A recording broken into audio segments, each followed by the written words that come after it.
13 វិច្ឆិកាឆ្នាំ2010កណ្ដាលរាត្រីភ័យញ័រចំប្រប់ទូរស័ព្ទរជាប់ខំសពមួយដងពីអូស្ត្រាលីឆ្ងាយក្រៃកន្លងសំលេងអួលពីដើមកខ្សឹកខ្សួលប្រាប់មកអូនខ្ញុំស្លាប់ហើយ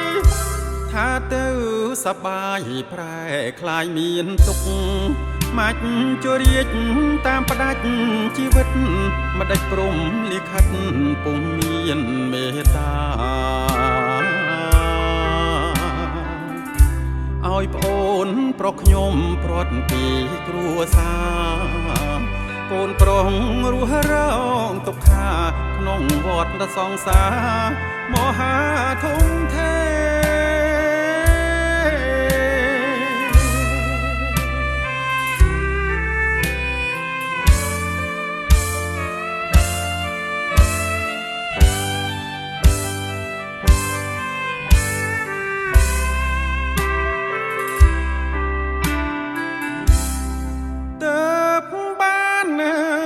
ជួបជុំញាតិមិត្តពូអ៊ំបងប្អូនមួយសប្តាហ៍សងខាប្អូនសូនខានជួបជួនមុខប្អូនរៀងរហូតហើយប្អូនអើយអូនអើយអូនអើយបងខ្លោចផ្សាណាស់ទឹកដីអាដាលេដខ្ញុំសែនឆ្អែតចិត្តមកព្យាយាមតាមផ្ដាច់ជីវិត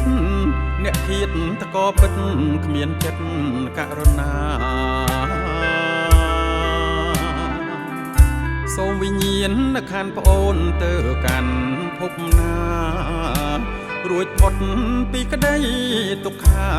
នឹកពៀនប្រាថ្នាសុខារៀងអើ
រូបាំងទុកខាងអង្គនិចាំងអនត្តាសង្ខារមនុស្សលោកមិនទៀងឡើយណាព្រមលិខខិតចាកំហិត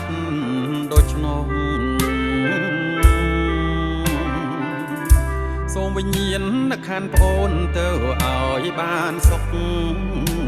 បុណ្យកុសលប្អូនបានសាងទុកតរៀងទៅមុខដល់នឹកពៀនអើ